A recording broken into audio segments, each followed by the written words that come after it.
um tema, essa mensagem seria um tema bem simples, que seria gratidão no meio das lutas. Não combinamos aqui com testemunho não, hein? E não combinou com louvor não, hein? Foi Deus mesmo. Fiquei até com medo, eu falei, a Cris vai comer o rolo todo, Jesus, não vai sobrar nada no pecado. Caiu meu copo d'água. Aleluia. Mas quando está ligado no Espírito Santo de Deus, se deixar, não, tá aqui, eu mensagem peguei todinha. Mas é a confirmação de que Deus, aleluia, tem algo para falar nessa noite no nome de Jesus. Obrigada, minha querida. Então, irmãos, estudando essa passagem de Salmo 116, eu vi que não existe um consenso ali de quem escreveu o Salmo 116, né? E alguns estudiosos vão dizer que foi Davi. E quando eu lembro, né, de Davi, né, dentro do contexto desse salmo, eu lembro que Davi, ele, para ser ungido, o profeta entra na casa da sua família, está ali seu pai se apressa a mostrar ali, a entregar ali seus filhos. Você está buscando alguém para ungir a rei, ó, tem esse, tem aquele outro, e ninguém lembra de Davi que está lá atrás, escondido, ninguém lembra dele. E a palavra do Senhor vai dizer que o Espírito Santo de Deus revela o profeta, porque ainda usam das frases icônicas, né? Que Deus não vê como o homem vê, e Deus manda ir lá buscar, e, né, lá por detrás das malhadas, Deus traz um jovem e unge ele a rei no meio da sua família. Ou seja, visivelmente era alguém que era desprezado e tido como não tinha capacidade de assumir uma responsabilidade diante de Deus. Eu não quero aqui me estender na palavra de Deus, mas se você acompanhar a história de Davi, você vai ver que os desafios que ele enfrentou na sua caminhada foram desafios difíceis. Ele teve que lidar, né, com situação de inveja, ele teve que lidar com situação de perseguição. E, irmãos, a perseguição de Davi não foi simplesmente, Saul separou 10 soldados e vai atrás dele, não. Se nós usarmos aqui uma comparação, digamos que imagine que o presidente do Brasil dispõe a polícia e o exército brasileiro atrás de uma pessoa. É muita gente. Então era uma perseguição que era praticamente impossível de se escapar. Foi essa perseguição de Davi, a ponto de ele não ter paz em canto nenhum e saber que a qualquer momento ele podia morrer por conta da perseguição que ele sofria. Davi, mesmo no meio disso tudo, Davi tem problemas familiares, problemas através do reinado, mas no meio disso tudo, no meio de toda a tribulação, no meio de toda a prova, desde quando ele estava de trás das malhadas, Davi aprendeu a confiar em Deus. E quando ele vence tudo isso e se torna rei, a palavra do Senhor vai dizer que agora agora ele é rei, agora ele tem posses, agora ele tem tesouros.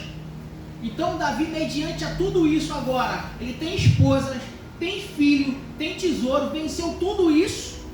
E o que me chama a atenção de uma das frases, né, que Davi diz para Deus é o seguinte, no Salmo 16: digo ao Senhor, tu és o meu Senhor e não tenho outro bem além de ti. Glória a Deus. Irmão, imagine o que é você ter como valor, né, enxergar o que é verdadeiramente de valor na tua vida.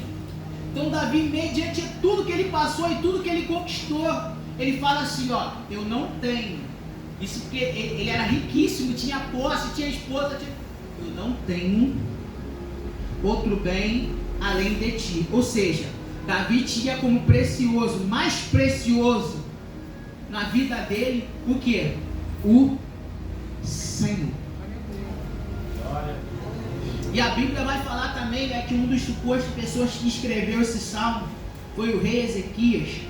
E quando nós falamos de rei Ezequias, nós logo lembramos da oração, né, encostada na parede, e nós também lembramos de um momento de pressão que ele sofreu terrível, um momento onde ele está fazendo tudo que manda, conforme manda o figurino, está obedecendo a Deus, tirou os altos, tirou os postes ídolos, né? Tirou objeto de idolatria do meio do povo de Israel, promove ali a reforma espiritual, o povo está servindo a Deus direitinho, aí se rebela contra o rei da Síria, fala, não vamos fazer nada contra esse rei, quem manda aqui é Jesus e acabou, quem manda aqui é Deus. Só que quando ele assume essa postura, a palavra do Senhor vai dizer que o inimigo ele se enfurece e o rei da Síria se levanta contra ele. Quando o rei da Síria se levanta contra ele, tenta impressionar o servo de Deus, que agora se posicionou em favor do Senhor e defendeu e decidiu depender só dele. Tenta impressionar com números, tenta fazer a gracinha, tenta, né, aleluia, ali abalar as estruturas do servo de Deus para que ele venha deixar de confiar em Deus. E muitas das vezes o adversário é assim na nossa vida também. Ele tenta nos abalar, ele tenta, né, criar alguma coisa para nos tirar do propósito. Mas eu quero te dizer uma coisa nessa noite. Se você decidiu, aleluia, se posicionar contra toda e qualquer, aleluia, investida ou qualquer coisa na tua vida que vem do adversário e decidiu confiar em Deus, aleluia, não se importe, aleluia, com os levantes, não se importe, aleluia, com as tribulações, não se importe, aleluia, com tudo aquilo que o adversário vai tentar fazer, porque ele vai tentar, aleluia, te abalar a estrutura. Às vezes tu não entende do nada, é uma criança que fica doente, não entende do nada, aleluia, entra numa prova financeira, não entende que do nada daqui a pouco você está discutindo, aleluia, com o teu cônjuge, do nada, aleluia, você mesmo está ficando doente, do nada. São coisas que tentam abalar a nossa estrutura, mas não dá confiança para isso. O Deus que você serve, Ele ainda está no controle, como foi falado aqui. Aleluia, meu nome de Jesus. Aleluia. O adversário, ele não vem de qualquer maneira, não. Ele traça uma estratégia para derrubar, aleluia, de dentro para fora. Que estratégia é essa? Coloca um servo, leva um servo lá para dentro do reino de Israel, convoca o povo e começa a insultar. Só que o interessante é que esse servo do diabo, quando ele se levanta para tentar, aleluia, abalar a estrutura da fé do povo, a primeira coisa que ele faz é tentar mudar o coração do povo contra o rei. Ou seja, as palavras que ele fala é diretamente para que o povo não venha confiar naquilo que o rei vai falar. Ainda vem predizendo que o rei vai falar, ó, não confia no rei de vocês, porque o rei de vocês vai dizer que o Senhor vai dar livramento, o rei de vocês vai dizer que o Senhor vai vencer essa guerra, o rei de vocês vai dizer que não importa o que venha, que vocês vão conseguir prevalecer, mas não vai ser assim. Todas as vezes que o rei da Síria tem se levantado, todas as vezes ele teve vitória. Por quê? Contra mim e contra a sua vida. Por que contra, aleluia, Ezequias ia ser diferente? Vira para a pessoa que está do lado e diga assim: a diferença está no Deus. Está no Deus que você serve. Que você serve. Aleluia. Lá no desvio à tua direita, mas tu não serás atingido. Para quem crê nessa palavra, tem promessas de livramento. E se você crê, aleluia, ainda que a prova, a luta está doendo, está ardendo, está de uma forma que parece insuportável, a pressão está aumentando. Eu quero te dizer uma coisa: nessa noite, Deus tem livramento para mim e para a sua vida, para mim e para a sua família. Aleluia! Jesus. Glória a Deus. Eu tomo posse, Senhor. Só que o rei, ele pega para o povo e usa de sabedoria, fala assim, ó, ele vai vir afrontar, ele vai vir se apresentar, ele vai vir fazer gracinha. Mas eu quero dizer, povo, não discute. Não discute, não bate de frente, deixa ele falar, deixa ele fazer a gracinha. Sabe o que tu tem que fazer? Espera ele terminar de fazer a gracinha. E sabe o que tu vai fazer? Ó, vai pro joelho, jejua, ora e vai clamar ao Deus do céu, que com certeza ele dará livramento. Então o rei fala assim pro povo, ó. Não responde a ele. Deixa ele falar. Quando terminar, se reúne aqui. E eles se reúnem e mediante aquela afronta, eles clamam a Deus. E o resto da história, para a gente não se estender, aleluia, louvado seja o nome do Senhor, nós sabemos que ali Deus deu livramento e deu a vitória ao povo, por mais que houvesse um número maior, por mais que ele fizesse a gracinha, quisesse aparecer, que queria ali, né, meter a banca, mas, aleluia, a vitória é do povo de Deus. Então, irmãos, esse salmo é um salmo que é considerado um salmo óbvio, mas independente, né, de quem escreveu ou não, primeira coisa que eu trago na minha memória, aleluia, através desse salmo, é que nós temos sim que ser gratos a Deus no meio da luta, no meio da pressão. E assim, irmãos, assim como o ministro louvor, na hora de pregar também, a gente sabe que aquilo que a gente fala, nós somos provados. Talvez você foi provado antes de falar, mas se não foi, pode ter certeza que depois você vai ser provado. Eu fico até brincando que eu falei assim, pastor, eu vou criar um louvor, tu fala assim, vai aparecer 1 milhão na minha conta. Porque tudo que tu ministra acontece. Tem gente que quando você está ministrando louvor, quando você está pregando, o pessoal não presta atenção, não está nem aí, está lá paçocando. Mas Deus está aqui, ó, ministrando sobre a tua vida. Aí. Aleluia! Glória a Deus, aleluia, eu creio. Seja no louvor, seja aleluia. Na palavra, pelo servo de Deus, acontece na sua vida pelo nome daquele que foi enviado pelo nome de Jesus. Não é por causa do servo, não é por causa de quem fala, mas é por causa do poder do nome de Jesus. Aleluia! Irmãos, então nós temos que ser gratos. Então para mim é difícil, né, quando eu tenho que subir aqui para falar sobre gratidão no meio da luta, gratidão no meio da pressão, que a gente sabe que a gente passa. E quando eu estudava o Salmo 116, também descobri um fato interessante. Vira para a pessoa que está do teu lado e fala assim para ele: Aléu. Aléu. O que quer dizer isso? Aléu quer dizer louvor.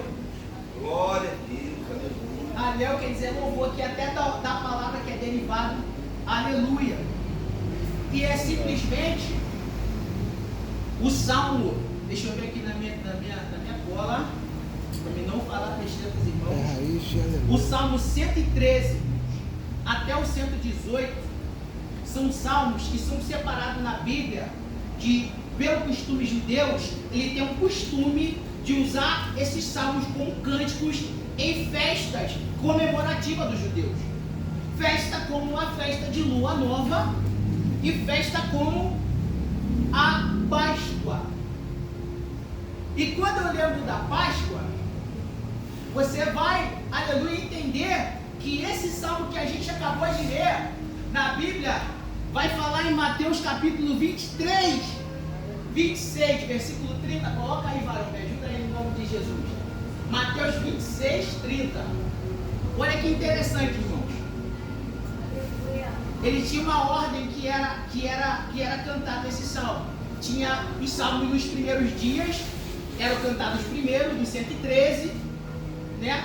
Depois iam se passando, e quando se aproximava do final, eles cantavam do 116 até o 118. Quantos irmãos lembram da época em que Jesus foi crucificado? Se aproximava o quê? A Páscoa. Então, provavelmente, se você ler isso aqui, ó, tendo cantado o hino, que hino é esse? Era entre esses salmos 116 ao 118, pois já se aproximava o final ali da Páscoa, né? Que eram os salmos que remetiam, se você irmão ler, são salmos que remetem ali ao tempo do Egito, à libertação do Egito, né? Ao tempo de opressão, ao tempo de escravidão, e a forma com que Deus ele veio e livrou o povo da escravidão e trouxe o povo para a terra prometida. Agora imagina você sabendo que vai morrer. Imagina você sabendo que vai sentir dores inimagináveis. Imagina você sabendo que as pessoas que estão ao teu redor vão te trair. Você abrir um salmo como esse, 116 e versículo 12, e vai falar: que darei eu ao Senhor? Aleluia. Imagine você caminhando para a morte. Imagine você que vai ser traído para as pessoas que estão ao redor. Imagine você que já começa a contemplar o tanto de dor que você vai sentir. Misericórdia. Terá coragem de cantar: que darei eu. Irmãos, isso é para a gente parar para pensar. Esse é um dos salmos que o próprio Jesus cantou. Imagine o momento que ele vivia. Porque depois, se você ler no Monte das Oliveiras, ele começa a falar: não se escandalize que eu vou falar, né? Porque se ferir o pastor, as ovelhas vão ficar dispersas. Se você continuar lendo, você vai ver que dali para lá se caminha até a crucificação. Imagine, irmão, você ter a coragem de cantar isso com propriedade para Deus. Dizer: Deus, obrigado por o Senhor me moer. Glória. Como é possível para alguém entender o propósito de Deus no meio da dor, a ponto de agradecer ao Senhor pelo momento ruim, ser grato e falar: Senhor, foi bom que o Senhor fez isso. É a batalha, subir a daraba, subir na. Irmão, não é fácil. Não é fácil não, irmão. Mas por que Deus está trazendo essa palavra para mim e para você? Porque talvez, né, você está sob pressão constante do adversário. Talvez você está vivendo um momento na sua vida espiritual, em alguma área da sua vida, que a pressão está tanta que parece até que você não vai suportar. Está vivendo momentos da sua vida que tu parece que não tem saída. Momentos é qual nós falamos: Senhor, aonde tu está? Momentos aonde nós somos empurrados muitas das vezes até o limite e chegamos até a perguntar: Senhor, aonde o Senhor está? Como João, quando estava preso. João Batista, quando estava preso. Pergunta lá para ele se ele realmente era o Messias que havia de vir. Porque ele sabia que ia morrer. Ele só queria ter certeza. Mas não era para ter dúvida, porque ele batizou. Ele ouviu a voz vindo do céu dizendo: esse é meu filho amado. Mas o momento onde nós somos esmagados é o momento onde nós verdadeiramente mostramos para Deus quem nós somos. Se você prestar atenção só pelo acontecimento de Cristo, pessoas que estavam falando com ele: Senhor, não te largo, Senhor, não vou te deixar, Senhor, não te nego. O Senhor quer mostrar para nós que nós somos dependentes dele, que sem ele nós não podemos nada, que tudo que nós temos como valioso, como precioso, é nada diante dele. Que verdadeiramente precisamos entender que o nosso maior bem, que o nosso maior benefício, que aquilo que a gente tem de mais precioso nessa terra é o nosso nome escrito no livro da vida. Aleluia! Acima de qualquer porta de emprego, acima de qualquer carro, acima de qualquer casa, acima de qualquer coisa nessa terra, a melhor coisa que pode acontecer na tua vida, aleluia, é Jesus voltar, aleluia, e você, aleluia, subir para o céu junto com ele. Aleluia. Se você colocar isso como prioridade na tua vida, a sua visão sobre as coisas muda. A gente para de ser mesquinho, de brigar por coisas pequenas, por coisas vãs, por coisas passageiras, por coisas que muitas das vezes são vaidade, são desejos humanos, são coisas que não vai trazer edificação em nada. Aleluia. Nós abandonamos a meninice deixamos de ser imaturo e começamos a amadurecer e entender que existe algo muito mais importante, maior do que qualquer sonho, do que qualquer projeto, do que qualquer desejo que eu tenha. Aleluia. Aleluia. Glória a Deus. A pressão está aumentando, Glória. Mesmo. mas o teu olho, ele tem que estar, sabe aonde? Aleluia. Glória a Deus. Aleluia. Aleluia.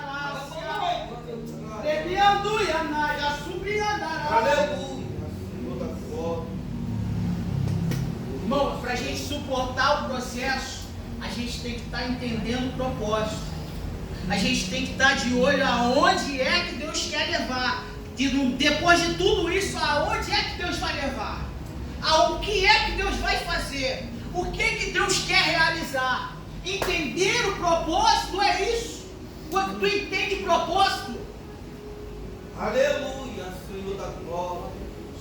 Aleluia, Senhor da glória. antes do que era difícil de fazer, começa a ficar fácil.